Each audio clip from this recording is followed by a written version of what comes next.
I worked as a park ranger in northern Alaska for years, from when I was in my early 20s until my mid-30s. At first, when I took the job, I was trying to escape, but over time I learned to love it.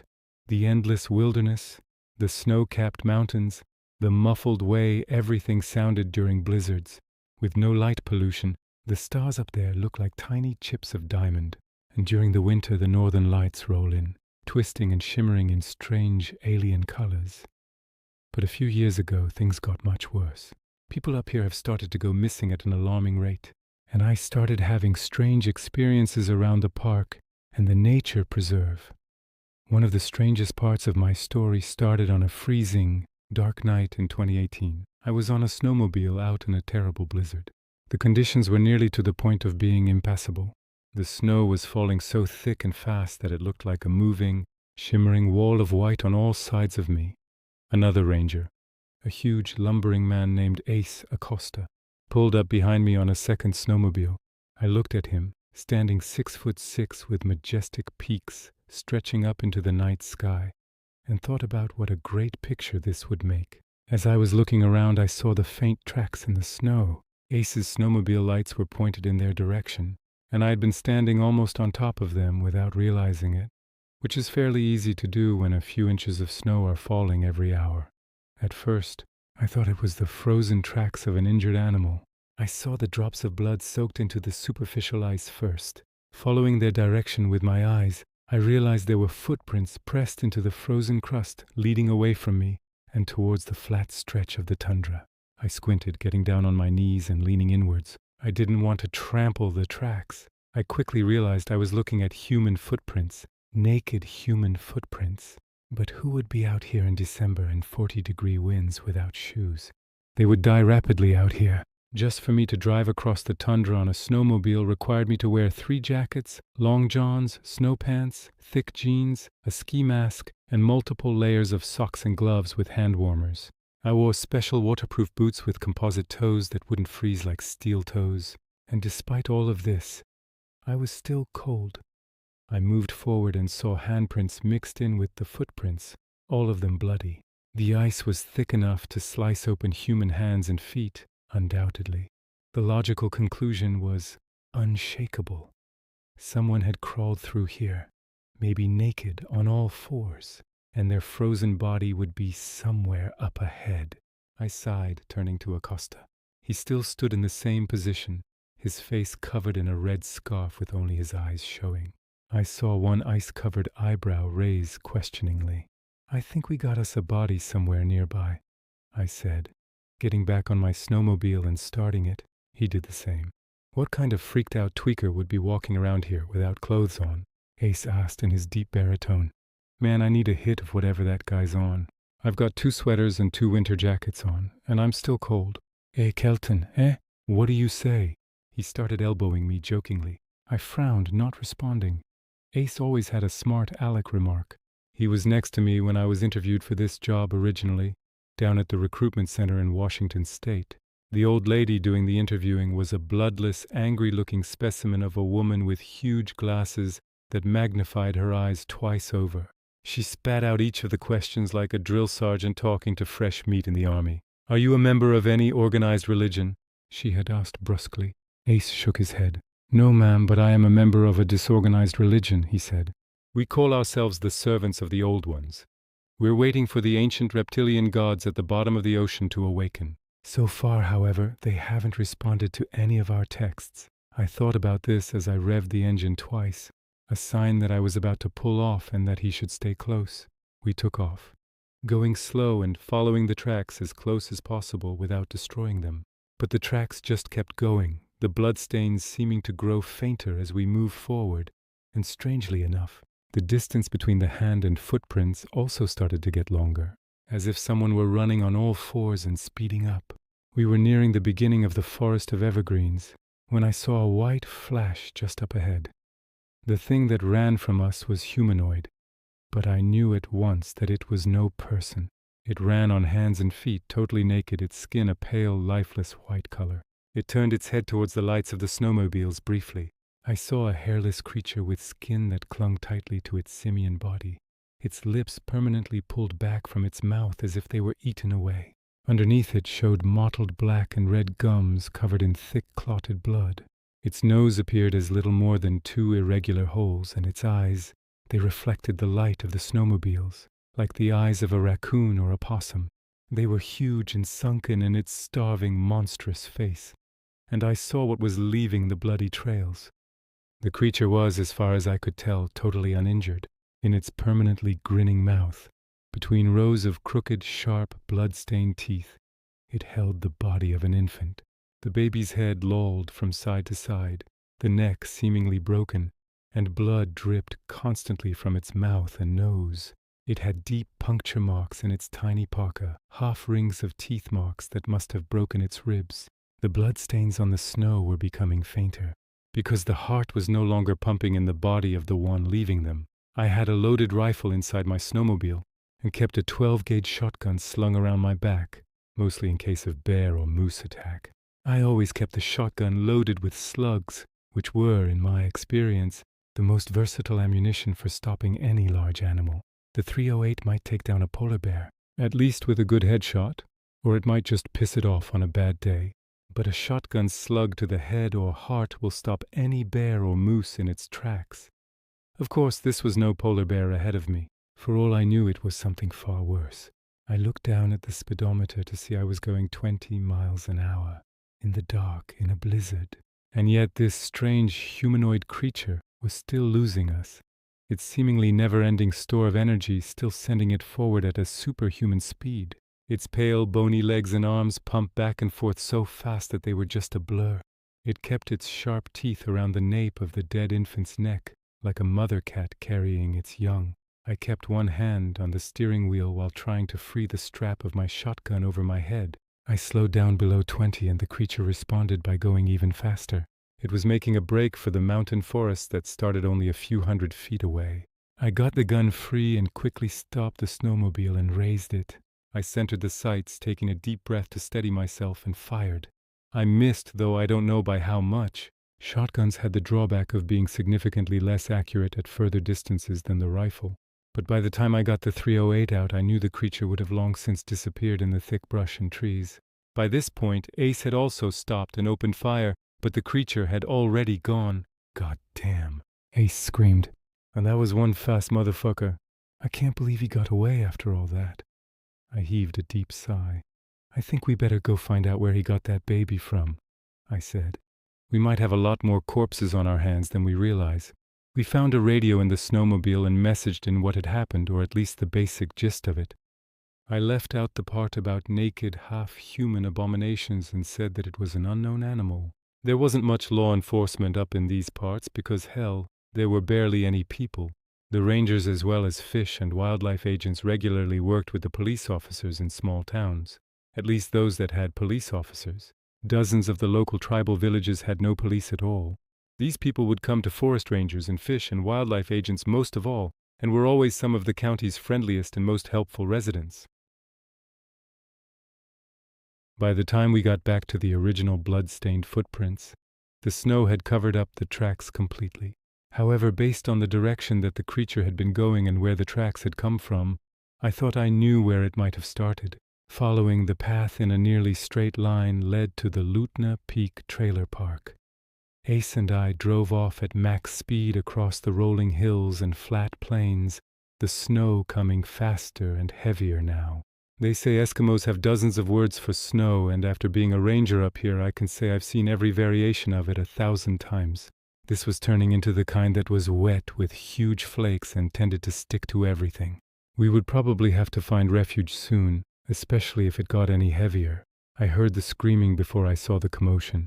As we came around the sharp right turn where the dirt road turned into the trailer park, I saw dozens of people out, flitting like gnats around one of the trailers at the back corner of the park. All of the lights were on in that particular trailer, and I saw one woman comforting another who was bent over and crying. Even though almost everyone knew us here, I pulled out my badge identifying me as a federal law enforcement officer. Up here, all the rangers were technically federal agents, allowed to carry guns and make arrests like typical police, except we were licensed under the Department of the Interior rather than under state law enforcement agencies. I ran into the trailer and after one long glance around the place, I knew there was no need to call for any ambulances. Ace followed close behind me, his heavy, thudding footsteps shaking the trailer slightly as he ascended the steps. We said nothing for a long moment. The entire family was dead. There was blood everywhere, even spotting the ceilings. Most of it had frozen in the cold, and I wondered how long the door had been left open. Body parts were scattered across the floor.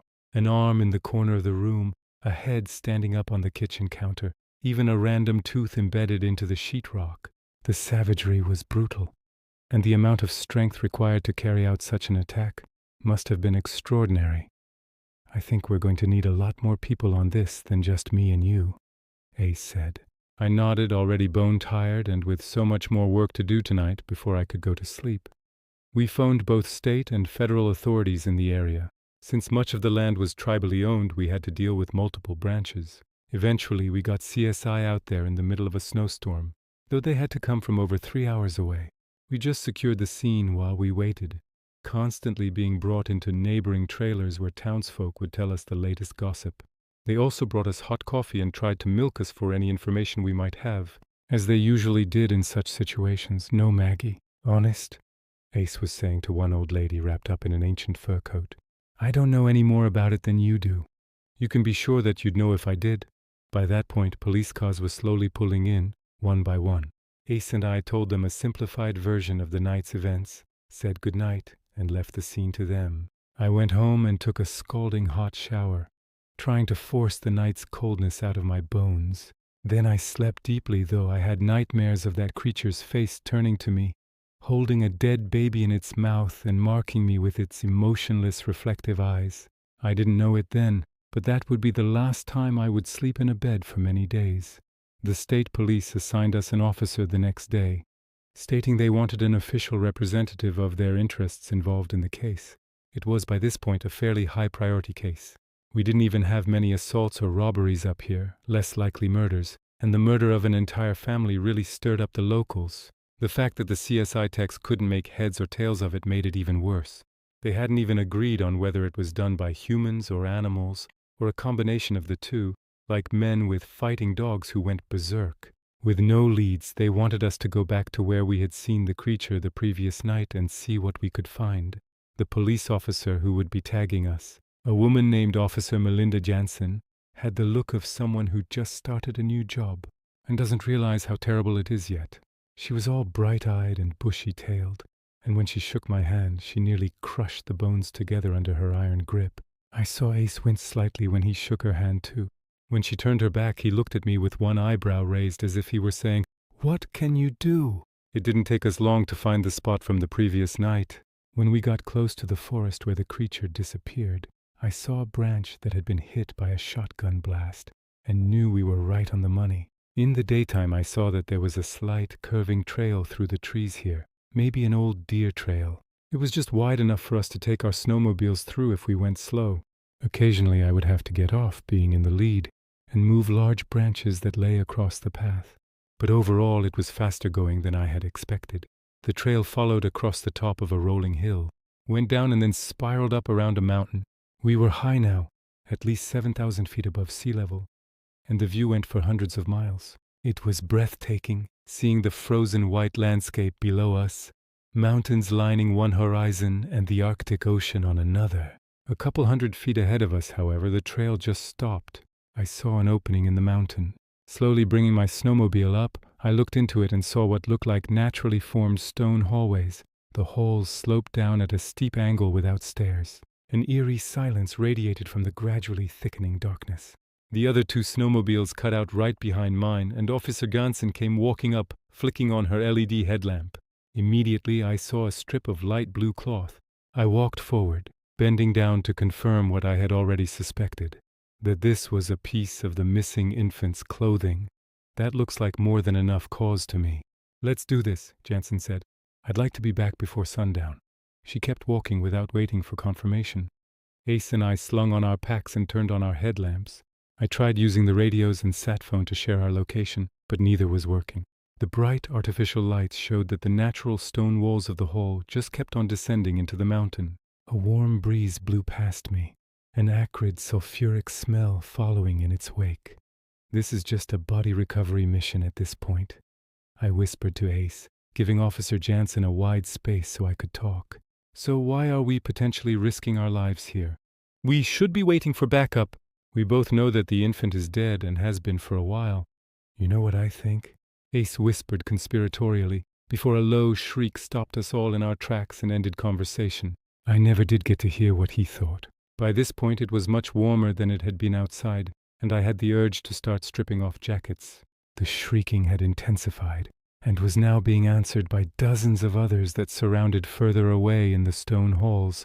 Officer Jansen had pulled out her gun, which I saw with some astonishment was a 454 Ruger, a large caliber gun with good stopping power. I saw enough magazines strapped around her hips to decimate an entire herd of buffalo.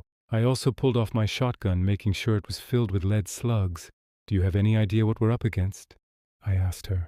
Ace was right behind us, his shotgun already cocked and loaded, the muzzle pointed downwards. I was sweating heavily by this point. The air in the tunnel just kept getting warmer. It felt like I was walking into a sauna.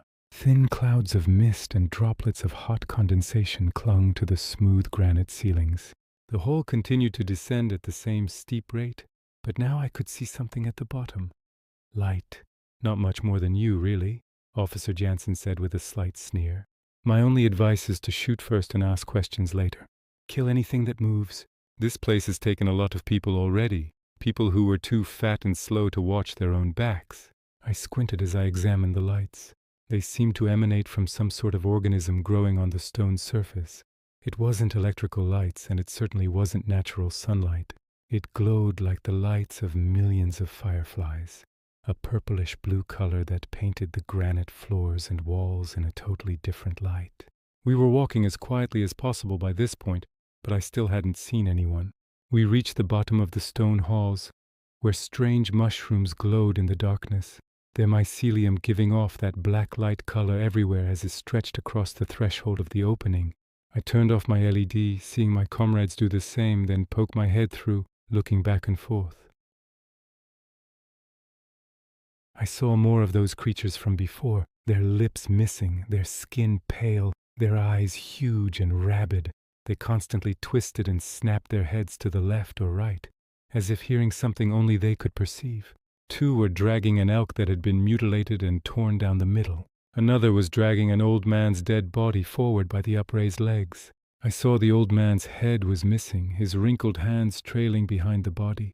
I watched where all this activity was headed. Then I gasped. A huge, insectile monster sat lazily against the stone wall as these creatures brought it meat. The monster was so fat that I wasn't even sure it could stand up. It had a blood-red, chitinous exterior with a hood like a cobra's that extended around its head. Its teeth trembled together constantly as it shoved more gory offerings into its mouth, sending blood gushing forwards in thick, clotted rivulets that dripped down its chin. Its long, thin arms had sharp, knife-like digits, and its 6 legs branched like those of a praying mantis, splayed out on each side of its body, shining a dark red color in the strange light of the chamber. Its belly stretched far in front of its body, and with horror I saw it drop a cluster of eggs, each as big as a dog. Their surfaces writhed and trembled, looking tight and ready to burst at any moment. The creatures that fed and cared for this monster rushed over, dragging the eggs to the corner of the warm chamber. I saw that there were dozens more of them over there, and that some had already hatched. Whatever that monster was, it had already given birth, and now those things were walking around, totally free to kill anything or anyone they wanted. This was the nightmare that took place years ago when I was a park ranger. I still remember standing there, feeling dissociated and strange as I looked down on the eerie scene below us. "Oh God in heaven," Ace whispered in the purple light of the cave. Before us, the bright red hand shot forward and grabbed the body of the headless man. It lifted the corpse up with ease. I watched the beast open its jaw wide enough to throw the corpse in without difficulty. Snapping its mouth shut, it sprayed more blood down its face and across the eroded stone floor in front of it. Dark red stains emanated out across the floor for 20 feet in front of the creature, looking like clotted Rorschach ink blots in the fetid cave. "We need to go deeper in," Jansen said. looking from me to Ace with a serious frown on her face. "What are you, insane?" Ace said. "Do you want to die? There could be thousands of those things down there." But the decision was quickly taken out of our hands as we heard screaming.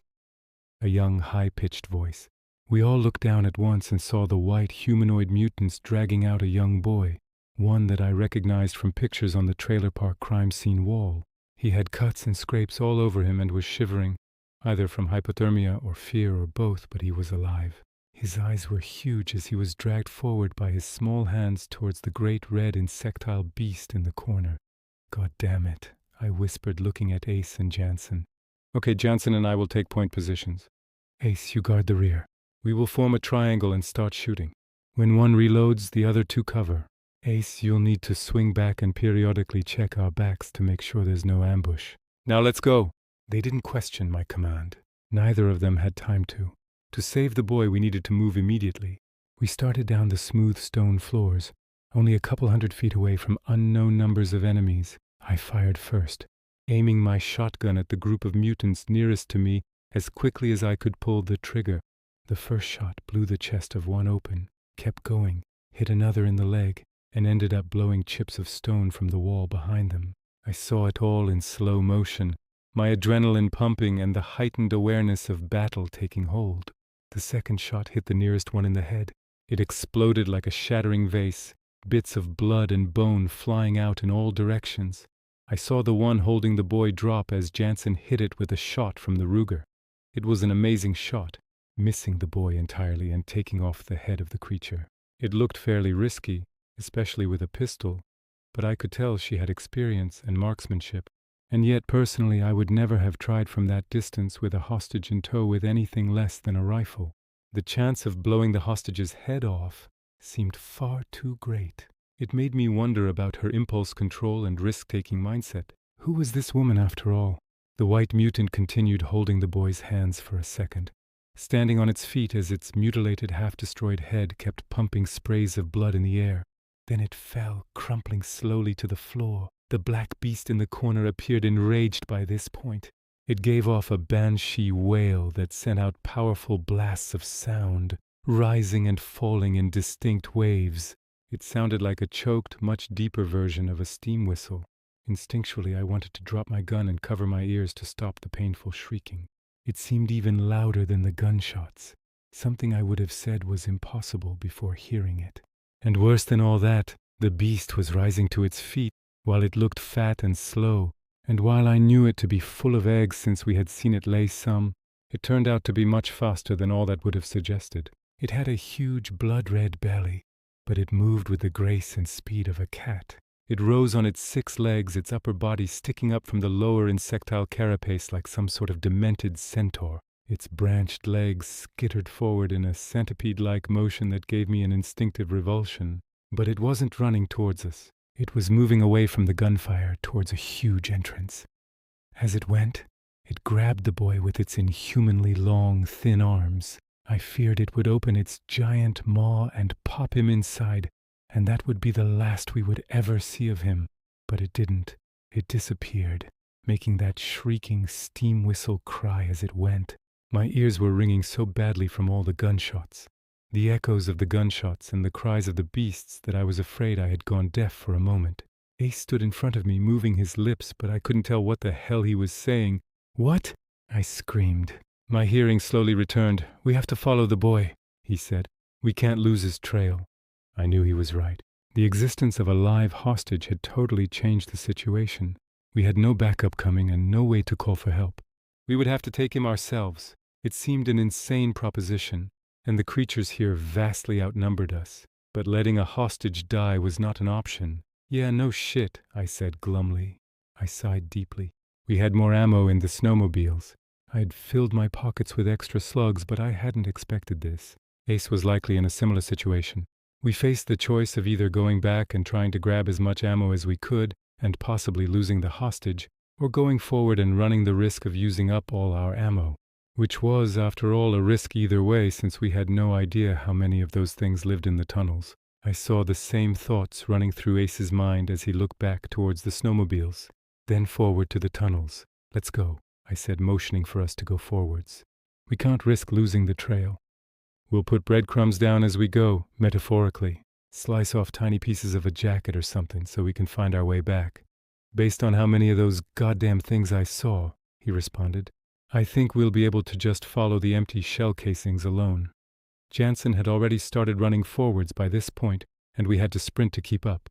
We ran past the eggs, some empty and others throbbing with inner life.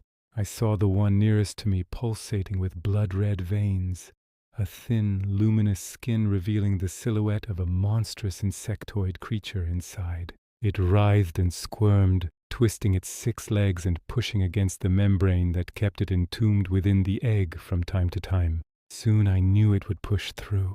How many others had already hatched? How long had this been going on? I had a feeling that we would soon find out. We sprinted into the tunnel, turning on our LED headlamps as we went. Jansen was in the lead, then Ace, then me at the rear. Periodically I checked our backs, but nothing seemed to be following us. Not yet, anyways. All the commotion was in front of us. That creature was still shrieking, though the sound was much more muffled and distant now.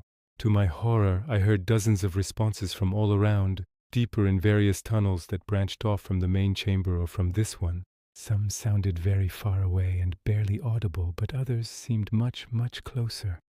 I also heard the cries for help from the young boy, though these too grew fainter. We tried running faster, but what could a human's 2 legs do against that skittering monstrosity's 6 legs? Not much, I thought to myself. The tunnel looked empty. That strange mold grew everywhere here as well. We barely even needed the LEDs to see, though it had so many curves and branches that it was difficult to see far anyways. Every 100 feet or so another wall appeared, always curving to the left or the right. As we ran, I saw glimmers of what looked like red eyes from some of the smaller side tunnels, but whenever I turned to look, they were gone. It was the same with those who might have followed us. I thought I saw glimpses of a long, white hand or a lipless face for a moment, but when I pointed the gun, the thing had slunk back into the shadows or deeper into one of the endless branching tunnels that disappeared around corners in an instant. The shrieking of the beasts had faded into the distance, and an eerie silence descended like a fog. We had all stopped by this point at an intersection of the cave system. One tunnel went off to the left at a right angle, the other to the right at a right angle, and then we had the larger main tunnel we were following that extended in front of and behind us. Luckily, we hadn't yet deviated from the main tunnel, so finding our way back should be relatively easy. It felt substantially hotter down here as well. We had descended deeper into the chain of mountains that ran northwards, parallel to the Arctic Ocean. I had opened all of my jackets and taken off my hat, but I still felt boiling hot. I could tell the other 2 did as well. Trickles of sweat beaded their faces and they were ripping off layers of clothing. They threw a couple jackets on the ground, not wanting to carry them for God knows how long. If we made it out of here, I thought they might regret it. But after miles of walking, I too threw a couple jackets on the ground and left them. After all, when we came back this way to return to the snowmobile, we could just grab them again. Except, of course, we never did come back that way. God damn, Ace said. Well, we've lost the kid. Let's go back and report. We should be able to find a signal with the sat phone somewhere in the area. I wish we had, but at that moment, circumstances beyond our control sealed our fate. It started with a small tremble, almost imperceptible. I looked around at the glowing purplish walls and the strange mossy molds that covered everything. Some of them lost connection with the walls as the shaking grew stronger. As soon as their root system stopped touching the stone and earth, the round cluster of detached mold would instantly go dark. Their black light illuminations shut off like a switch when it stopped being anchored to the stone tunnel. "Earthquake!" I shouted, but Jansen and Ace clearly already knew. We looked around for someplace safe. We ducked into a side tunnel where the ground was more stable. Behind us, rocks smashed into the ground, knocked out of place after who knows how many years. It became a continuous cacophony. We ran faster and finally something behind us seemed to let go. The entire main tunnel sounded like it was collapsing. Some small pebbles and rocks dislodged and hit me in the face and chest as I ran, but it became increasingly clear that whatever fault line had slipped had been further back. Running underneath the main northwards tunnel, it sounded like tons of dirt and stone had collapsed. And then as suddenly as it had started, it stopped. A few small aftershocks shook the area slightly, but as a whole, it seemed like we were safe. We all had our LED headlamps on as we made our way back to the main tunnel, hoping there was a way out. We had to get to the snowmobiles, and more importantly, we needed help.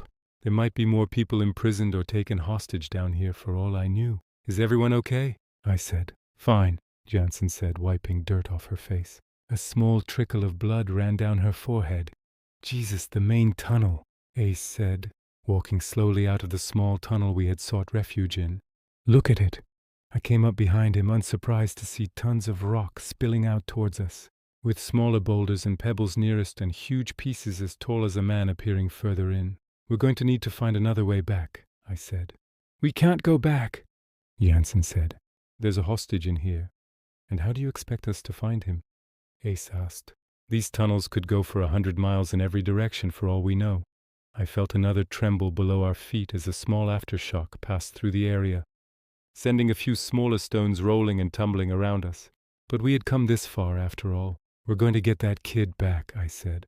We've already come this far, and the way back is blocked anyways. We're going to need to find another way out. There has to be other entrances to this cave system. But what I really thought about was the horror stories I had heard about the Paris catacombs. How occasionally someone would find themselves lost in them. Countless random twists and turns through the darkness below the city, combined with many miles of tunnels, meant that very few who found themselves alone and lost down there made it back. They often starved or died from dehydration, their bones inevitably mixing with the hundreds of thousands of others resting eternally under the bustling cityscape above. After resting, we started moving forwards together. Morale felt low, and even Ace looked sullen and thoughtful. We continued on in the main tunnel, hoping that the boys still lived somewhere in these endless tunnels. But we hadn't heard a single sound from the creatures in so long that I began to give up hope. The tunnel ahead of us started to open up, and massive growths of the luminescent molds began infesting the floor and walls. Growing in shapes like ant mounds that reached nearly up to my neck, a soft sound began to echo back. It sounded like the babbling of a subterranean brook. Running forward, I shone the light into the stream and felt relieved to see it was full of pure, clean water. I began to greedily shove handfuls of water in my mouth. I saw Ace and Jansen follow my lead. After all the running and fighting, I felt hungry, thirsty, and tired. Looking up, I saw there was a primitive bridge against the stream made of a slab of granite. And beyond, I saw something that took my breath away. There was a cathedral down here, or at least something close to it. Hundreds of eggs stretched across the right and left sides of the chamber, like pews in a church. They were organized in lines with a 10-foot wide empty path leading further in. Hundreds of feet above us, sharp stalactites hung from the ceiling, glowing in the purplish light of the mold who climbed the walls in thin streamers. At the end of the open chamber, a few hundred feet away, I saw a carving that stretched to the ceiling.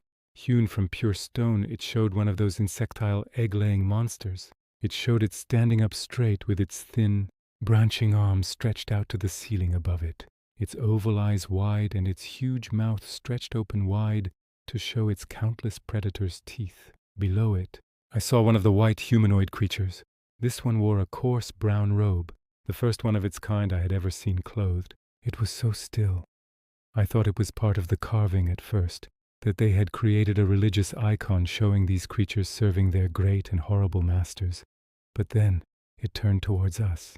We all raised our guns at once. Freeze, Jansen cried. I saw her finger tighten around the trigger. Don't, I said.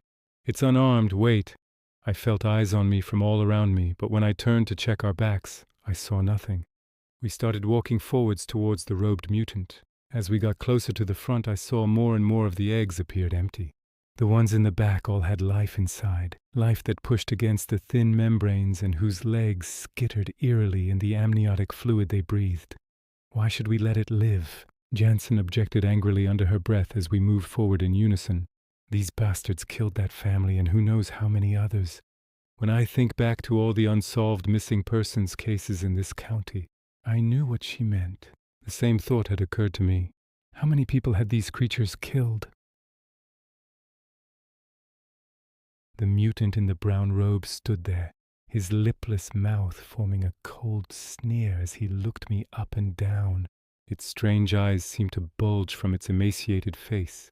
When I got close enough, I realized they had an almost albino look to them, with blood-red irises that faded towards pink as they neared the center. The pupils seemed to glow, reflecting the eerie light of the mold. I didn't know what to do next. The creature in front of me spoke first, however. "They are our gods," he croaked. From the depth of his voice and the cast of his body, I had figured out that this was probably a male among his species.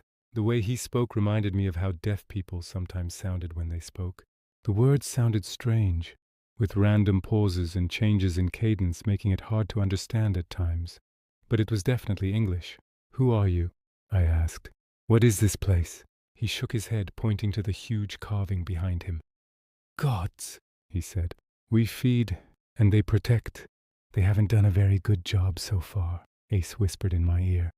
"Those huge bugs just ran screaming when we started shooting." I ignored this. "What are you?" I asked, hoping for an actual response. This time I got one.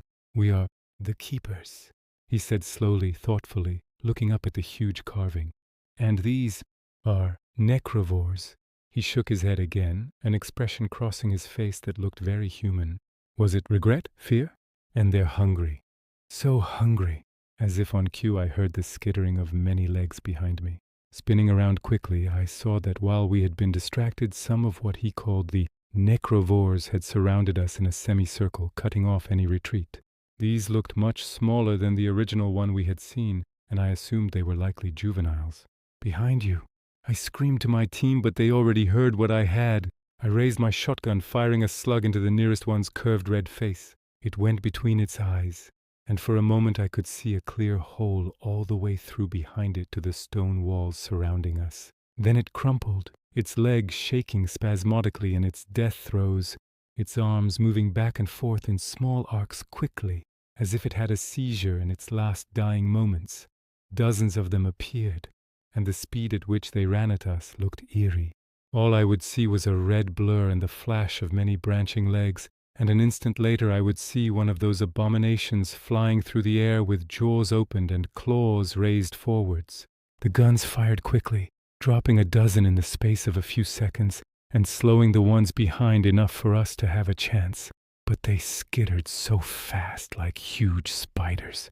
Their many legs shuffled and cracked against the stone floors, and they leapt at us.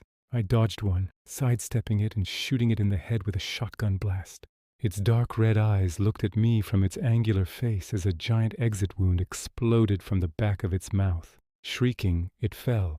Ace wasn't so lucky. One jumped at him, slashing with its sharp claws and unhinging its jaw. In a blur, I saw it grab his left arm, slicing through the cloth and skin easily. A spray of blood shot into the air. "Ace, no!" I screamed, chambering another round and firing. I hit the beast in the center of its body. It gurgled and spit as blood poured out of its body. It tried to get up and keep fighting, but its legs gave out underneath it, and I watched it for a moment as it lay on the floor, kicking and dying.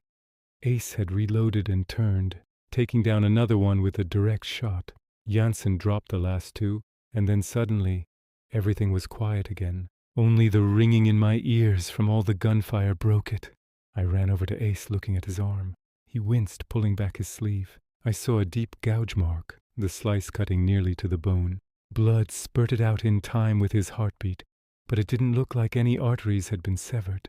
We quickly applied pressure and a tourniquet, and after many minutes of resting and attending to his wound, the bleeding slowed. We sat among all the dead necrovores. The strange priest had disappeared in the fighting, slinking. "We need to find food and water," I said. "There may be more underground streams if we're lucky, but food. What are we going to do, cook a necrovore?" I looked at the corpse of the nearest one disdainfully as I spoke. "If we have to," Janssen said. "I'm not dying down here. Not unless I have to." "That's funny," Ace said, looking at his injured arm. "Because you were the one who acted all gung-ho to come down here in the first place, even before we saw the boy, who, by the way, we have seen no sign of. This has all been a wild goose chase. An insane wild goose chase to God knows where. Probably death. Or the seventh circle of hell, maybe," I said jokingly, but no one smiled. We continued walking.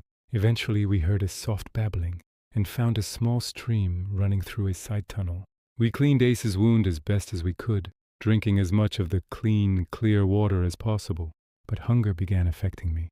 I wondered if we really would have to try eating those strange red beasts if it came down to it. "Maybe they'd taste like lobster," I thought to myself with a wry smile. But our problems only got worse from there. Ace's wound looked terrible. Red, inflamed patches of skin rose all around the slice, and the veins seemed to be discolored as they led away from it. Nothing to worry about, Ace said, smiling. It's only a flesh wound, but in fact I did worry. And it got worse as we went on. After a couple more hours of walking, it started to really smell, and I saw pus and black spots beginning to spread on his arm. I had never seen an infection set in so rapidly and spread so quickly before. I wondered what kind of exotic alien bacteria might be on those creatures and shuddered. We rested, finding an empty side tunnel and laying down. Ace and I were far away from Jansen, who had wandered away down the tunnel a few hundred feet, maybe to use the bathroom in private. I don't trust her, Ace whispered. Neither do I said. I think she knows more than she lets on. The whole thing seems weird, Ace said, looking down at his arm for the 100th time, frowning and wincing. But I think you might find you need her. I'm certainly not in much of a condition to help you. After resting for a while, we got back up and started on down the tunnel again, the endless growths of mold still giving us enough illumination to see ahead without our LED headlamps. I tried to conserve the battery as much as possible. Ace quickly grew so sick that he staggered, bending over and retching occasionally. Sweat poured down his forehead, and he swayed on his feet whenever he stood up straight. I looked at his wound and gasped. I thought about the medical terms I had heard. Suppuration, the wound discharging pus, draining the fluids of dying tissue and leaking it all over his skin. Necrosis, the living flesh being eaten as the man watches. None of these words covered the true horror of what we saw. Ace walked for as long as he could, but as we went on, I could smell the wound more and more. Soon it became all I could smell. It was nauseating, like raw meat rotting on a wet summer day combined with a strange, fetid bacterial odor. It drove me crazy, made me want to vomit. I couldn't imagine what Ace felt in those last dark hours. I had once seen a movie called Requiem for a Dream, where the heroin addict's arm had gotten infected. Streaks of black and purple spread across his skin, leading back to his heart, the central point of the infection rotting and spreading throughout his body as he watched it eat him alive. I had never seen anything like it, at least until this moment, looking at the wound on his arm, the red inflamed veins bulging out, the black rotting skin in the center, the flesh separating and falling off. It tore at the limits of my sanity. I had to look away, but when I closed my eyes, I still saw it, and I always smelled it. I'm dying, he said. We'll get you help, I said, not believing it. He shook his head. I can't do this anymore. I can't take that smell, the smell of my body decaying. I can feel my skin separating. I can feel the pus running out. I can feel my body rotting from the inside. I can see it. He began to cry. Just go. Leave me with the shotgun and one slug. I'm not going on. I can't take it anymore. No, I started to say, but Jansen interrupted. He's right, she said. He is dying. Even if we had medical attention at this point, I don't know if they could save him. The sepsis has spread and the limb needs to be amputated. But we have no antibiotics, not even a single capsule of penicillin. He needs immediate intravenous antibiotics to have any chance. Leave me the gun, he said. I did. I dropped the shotgun next to him, putting a lead slug carefully on the ground next to it. He laid down, his face pale and sweaty, his eyes wide and terrified. Now go. You shouldn't have to see this. Away in one of the tunnels behind the carving. We need to find food and water, I said. There may be more underground streams if we're lucky, but food. What are we going to do, cook a necrovore?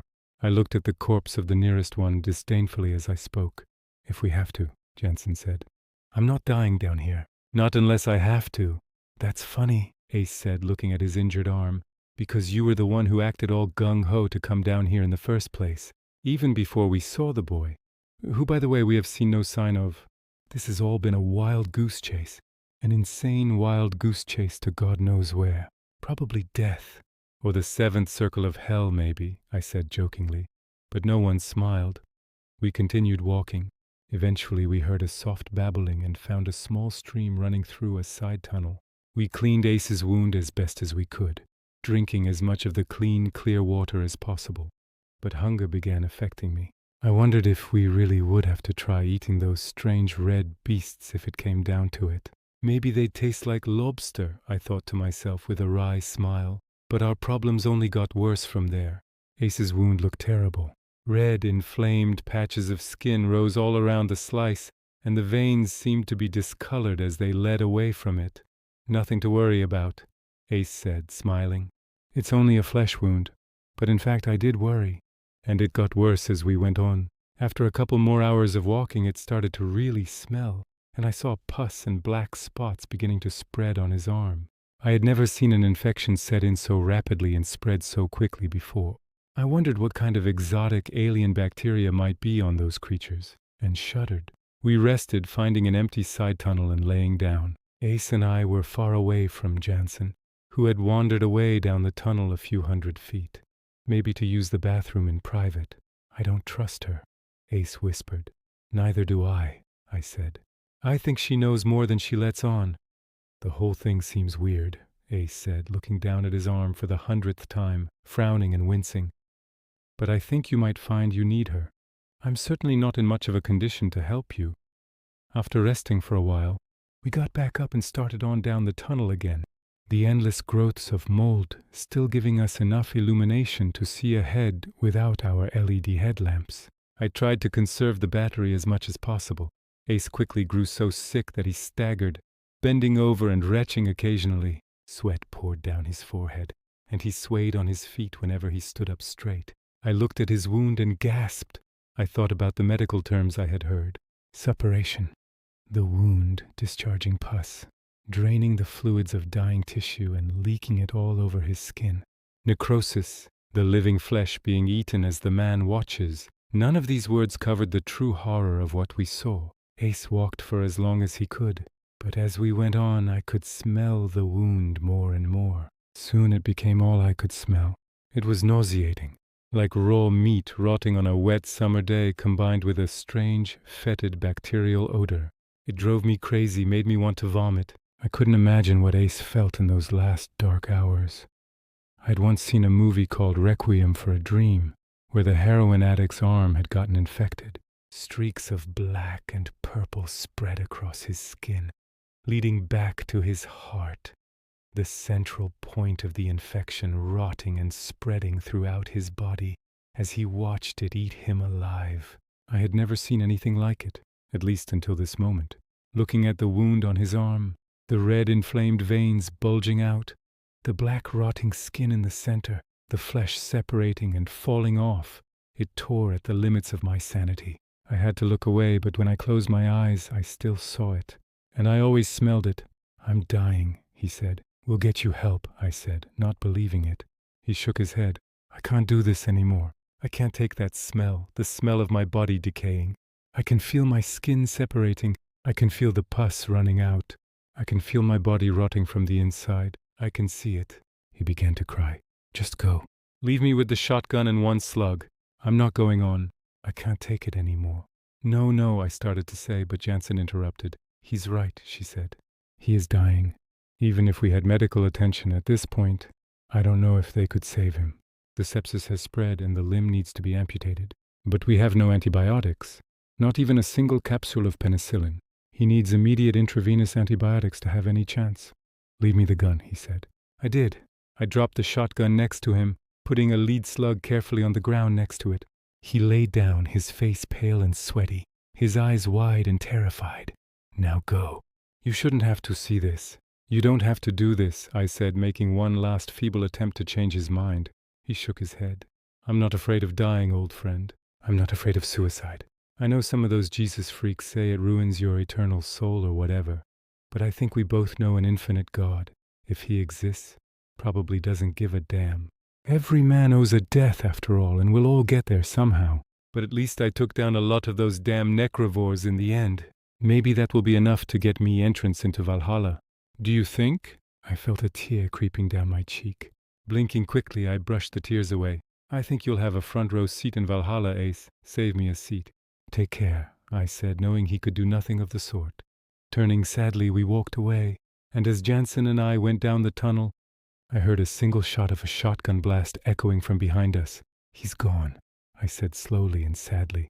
the sound of the gunshot ringing through my head. Jansen shook her head as if clearing it. "We need to get out of here," she said, "or we'll be joining him. We have no food, no guaranteed access to water, no medical treatment. We'll probably starve, but if anything happens, we might die much faster." I sighed. My stomach churned and felt tight. I was so hungry that it hurt. A dull pain arose in my midsection, a constant reminder that I hadn't eaten a meal in far too long. Starvation, I knew, could take at least a few weeks, especially if the person had some body fat and muscle before they began. And yet with us walking dozens of miles beneath the earth in these caves, that optimistic projection of a few weeks until dying from starvation narrowed to significantly less, just as bad. And perhaps worse, I'd run low on ammo. I felt in my pocket for more shotgun slugs. I counted 17 left. I would keep one for myself in case I were facing some horrible, slow death and needed a way out. This meant that, when we were inevitably attacked, I had only 16 shots I could fire. These problems circled around my head over and over as we walked. Jansen spoke little. Her breathing sounded heavy, and her posture looked much more slumped than the gung-ho, straight-backed woman I had first met. It looked to me like she was giving up hope. I tried to cheer her up. "There must be dozens of exits in this place," I said. "Think about it. Those white mutant humanoid things, the keepers, they're feeding those huge red beasts which they call the necrovores, right? At least they're feeding them sometimes. I have a feeling that the necrovores could easily hunt for themselves. They're a clear apex predator. Perhaps the keepers just want to keep them secret, though." "Get to the point," Jansen said. "What about the exits?" "We have seen exactly one exit and entrance to this goddamn place." "Okay," I said. "The keepers have to be bringing in meat from multiple openings. It wouldn't make sense for them to just have one opening, the one we came in, and then walk hundreds of miles under the ground. They presumably try to feed the necrovores in this stretch of tunnel as well. So they must be going up and out, hunting or stealing food or whatever, bringing it back. So you're saying that if we can find one and follow it, then maybe—" Jansen began, but her words cut off quickly as a shriek came from behind us. I spun, raising my already loaded gun and snapping the safety off. The sleek black Benelli shotgun felt like an extension of my body by this point. Until I ran out of bullets, that was, and it became just an expensive metal club. Jansen reacted as fast as myself, snapping on an LED light to give us more illumination. The white light shot out, blinding me for a moment. In comparison to the dull, purplish light of the fungus that grew on the sides and walls of the tunnels, it looked like the sun itself. A massive red blur disappeared down the hall from behind us, its eerie cry reminiscent of a steam whistle receding with it. I looked around for more signs that we were being followed and stalked, but it looked empty behind us. We kept moving forwards, and the main tunnel ended, splitting into left and right corridors, both the same size and without any indication of which one to take. By this point, I had given up any hope of seeing the kidnapped boy again. I wasn't even sure I would survive. We went left, and further up the tunnel split again. We went left again, and eventually I smelled something new, roasting meat. My stomach immediately began to flip and ache as the scent wafted through the tunnel. "I smell food," I said quietly, trying to keep the excitement out of my voice. "Food, meat. Oh, thank God." We walked forward side by side, going faster by this point. Even Jansen's eyes gleamed. "I am so hungry I could eat one of those necrovores," she said. "I bet they taste like chicken." "They look more like lobsters," I said. "Nice and red with a thick shell. I bet if you boiled them alive and got a little melted butter." Suddenly I found the tunnel blocked by a necrovore. I instinctively jumped and raised my gun, almost firing straight into it. Then I saw that it had a bullet through the center of its chest. It looked dead, laying on its back with its dark red eyes staring up at the ceiling, its branching insectile legs curled up in a pathetic way like a desiccated house spider. "What the fuck?" Jansen asked, her expression twisting into confusion. "Who shot this one? You?" I shrugged. "It had to be one of us," I said. "Perhaps the last time they attacked us, one of us hit one in the stomach and it ran off. Then once it got here, it finished dying from blood loss or organ failure or whatever took it out in the end. That would be my guess." Jansen had knelt beside the corpse of the necrovore, moving one of its stiff legs aside to get closer to its open mouth full of hundreds of sharp teeth. I saw her feeling around for something in her pocket. "I have to use the bathroom," I lied, now genuinely curious as to what kind of scheme Jansen was up to. I had had a feeling ever since I first met her that there was something more to her being here than just a state cop wanting to tag along with rangers. I walked down the tunnel, and when it began to curve, I pretended to move against the wall and start urinating. But I was watching Jansen. She reached into her inner coat pocket and took out a clear glass vial with a black top. Kneeling down in front of the necrovore, I saw her dip the vial in its mouth, presumably to collect some of its bloody saliva, then screw on the top. I started walking back, and she quickly tucked the vial back into her inner coat pocket. Jansen quickly backed up a couple steps from the necrovore, changing her facial expression into the pale, indifferent look she had worn for what felt like days now. But the real Jansen was under there. I had seen it, and she was up to something. I debated bringing up what I had seen, confronting her directly, but I decided against it. I would confront her when the time was right, but for now, survival seemed more important. We left the necrovore behind and began to go down the tunnel towards the delicious smells of roasting meat that had grown much stronger now. Up ahead, I saw a ray of light shining into the cave. My heart soared. It was real sunlight, and that meant only one thing, an exit. I was going to run up ahead when I heard Jansen click the safety of her gun off, cock the hammer, and tell me 2 words. Don't move. She was only a few feet behind me. I still had my shotgun strapped around my shoulder, and I was looking forwards, away from her. She had all the advantages. I knew that, most likely I was doomed, and would die right here, on the floor of a cave, without my family ever knowing what happened. Take your shotgun and drop it on the floor, slowly, Jansen said. If you turn, I will shoot you. I did as she asked. Keep looking away from me. Now I saw your expression when you first saw the necrovores at the entrance of the cave, and you didn't even look the slightest bit surprised. So I'm going to ask you one question, and one question only. Have you seen them before? Yes, I said softly, remembering. About half a year before the events with Ace and Jansen in the cave, I had been alone in my log cabin.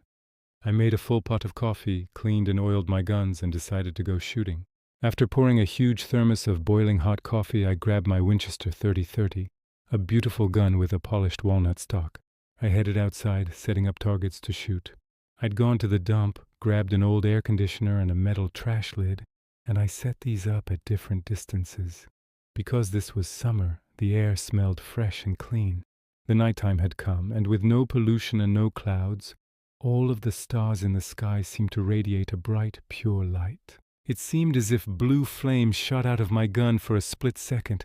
When I fired in the darkness, I'd instantly hear the ping of metal as it connected with one of my targets. I had gone on this way for a while when the crying and shrieking had started from the woods nearby. No one lived near me, so I instantly went on high alert. For a few seconds I tried to convince myself it was just a fox or a fisher cat, but I had heard both, and it sounded different. This seemed much louder and almost synthetic. I reloaded my gun, stuffing an extra clip into my pocket, and began to follow the sounds. Then I heard a gunshot, then 2, and the screaming grew louder. I sprinted ahead, dodging roots and rocks, moving between the evergreen and birch trees growing thick in this part of the forest. The insects had mostly fallen silent after the gunshots, and the wilderness had an eerie, silent quality to it now, as if everything in these woods were staying quiet so they could hear what happens next. And then I caught glimpses of them, 2 men and a red, insectile beast that stood over 8 feet tall. The men looked panicked and certainly had no sharpshooting skills. They had emptied their clips, from the look of it, but I only saw a couple small trails of blood on the insectoid creature, namely from shallow grooves that ran over the side of its chest and above one shoulder. It moved forward in a rage and used its razor-sharp fingers to slit the nearest man's throat. Then it moved on to the next man. I was running as fast as I could, trying to get within range to save the man's life. In horror, I watched the beast jerk its head forward, its mouth opening wide as its jaw disengaged and bit off the surviving man's legs at the knees. I screamed, "No!" and stopped running, looking through the sight and opening fire. I hit the red creature a few times in the head, right between its dark, staring eyes, and after a few seconds of screaming, it fell back. I ran forwards, going to the injured man and shaking him. "What was that?" I yelled at him. "Who are you? What are you doing?" He shook his head slowly, as if trying to clear it, then looked up at me. "My name is Konstantin," he said in a thick accent. I am an agent for the FSB, an agent for my home country of Russia.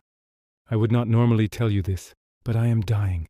That creature," he pointed at the huge red thing lying dead on the ground, "has a bacteria in its body that has immense potential as a biological warfare agent. It can cause septic shock in any human, and most antibiotics have no effect.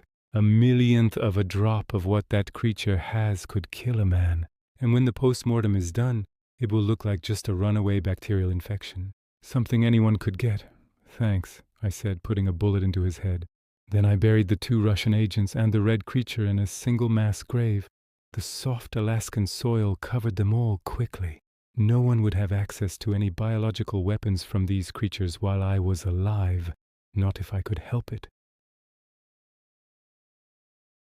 I told all this to Janssen, if that was her real name, trying to kill as much time as possible. My only hope was for some deus ex machina, some sort of fortuitous savior who could stop her. Because in my heart I knew she would not let me live, no more than the Russian FSB agents would have let me live if they had succeeded in killing the necrovore and knew I had seen. Janssen went pale, her face turning into a deep scowl, and then she nodded. "So the Russians somehow heard about the necrovores," she said to herself. "And now they want to take samples just like us. Who are you with, really?" I asked. "I know you're no cop. I'm CIA," she said, smiling wide. "I really do feel bad about this, but orders are orders. I was explicitly told that no witnesses should survive. The CIA wishes to take some necrovores alive and see if they can't be used as biological weapons in themselves, if released in an enemy country, for instance, but for now, even just the extremely powerful bacterium is enough. Goodbye, and I'm sorry." I closed my eyes, breathing fast. My time was up. I knew I would die now, shot in the back like a common criminal, but no shot came. Instead, I heard a surprised grunt of pain, and then a horrible gurgling, spitting sound started. I turned my head slowly, wondering if this was some sort of trick, and then I saw it. Janssen stood there with her throat cut, a fountain of blood pouring down the front of her clothes. Her eyes looked amazed and surprised, as if she had just seen the world's greatest magic trick. And then she fell, her body landing hard on the stone floor of the tunnel. Behind her I saw Ace, his bloody folding knife held tightly in one trembling hand. His other hand looked black and dead, the fingers twisted strangely. "Oh my God, Ace!" I yelled in shock and bliss. "I thought you were dead." "Soon," he said, falling himself on top of Janssen's body. I ran over to him, the smell of the rotting meat of his arm covering the entire area, but I was so happy I could hug him. "How?" I asked Ace. He looked up at me, his eyes watery and unfocused, and then he vomited up a stream of watered-down blood.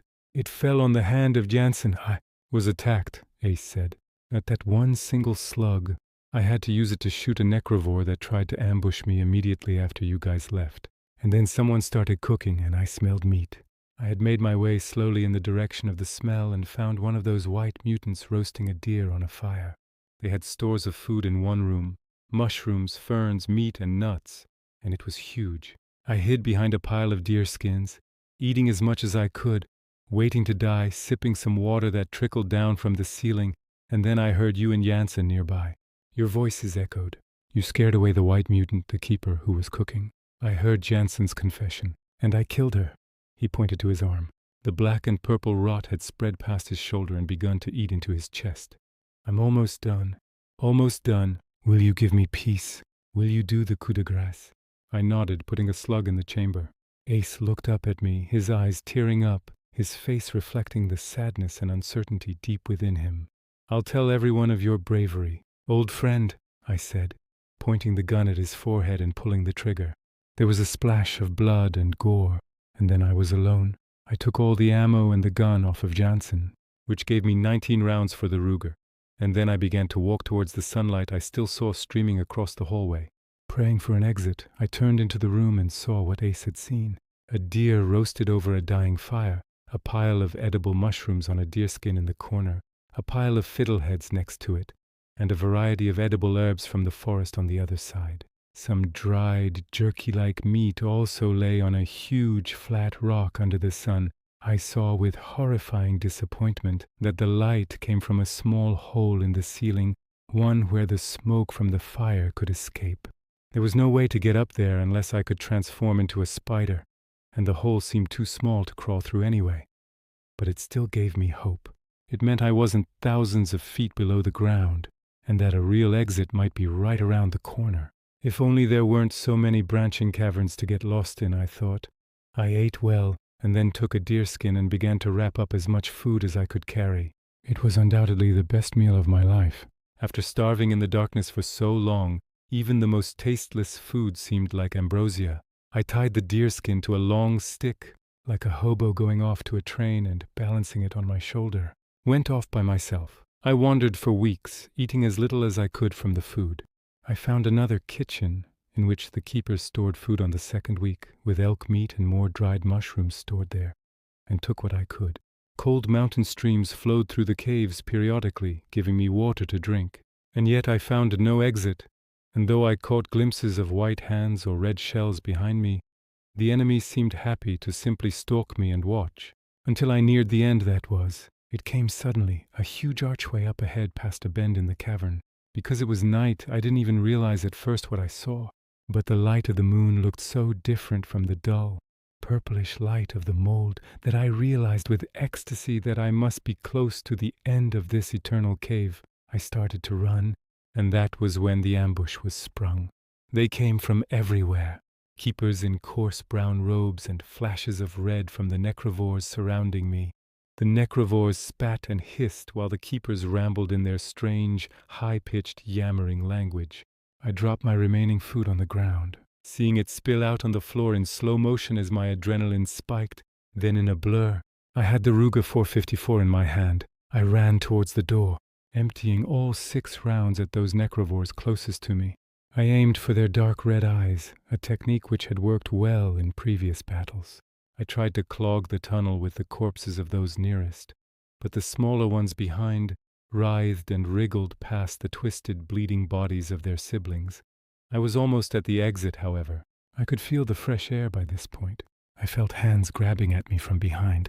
Grabbing the Ruger, I began to pistol whip anything and everything near, eventually feeling the hands release after a couple of seconds. One of them grabbed at the pistol and it fell to the floor. I had no time to pick it up. Now I had necrovores on each side of me, and they moved in a blur, their legs skittering forwards as their bodies twisted from side to side in hungry anticipation. Their mouths opened wide, and their claws began to whip through the air as I grabbed the shotgun, opening fire. The first one, I blew off its hand. It shrieked, looking down as blood pumped out of the stump, then began to backpedal, knocking the necrovore behind it down. The second one jumped straight at me, its huge maw opened wide. I could see down its sleek, wet throat. It aimed at my face, and I began to shoot blindly, hitting its open mouth 3 or 4 times. It fell to the floor a few inches from me, and I heard a click as the shotgun ran out of ammo. As I ran, I put my last bullets in the shotgun, shooting behind me and hitting a couple of those who would kill me. I felt in my pocket and realized I was now down to 2 bullets. I sprinted through the exit, grabbing for the very last rounds. I saw those creatures coming through the stone door, and after slamming a slug in the chamber, dropped a large necrovore at the threshold. It fell noiselessly, blocking the door to those behind him, and I ran. I ran for what felt like hours, until I saw a small curl of smoke up ahead. I found a small Eskimo village on the coastline. An elderly woman in a little shack opened the door. Someone in the town had a ham radio, which they used to call for help and get me evacuated.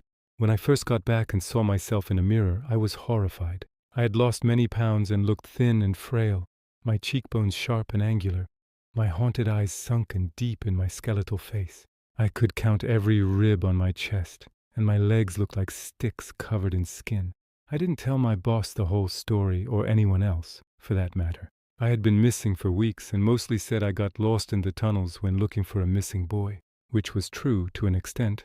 I did not tell them about the necrovores, however, or the brave actions of Ace that saved my life. That was a story I kept to myself until now.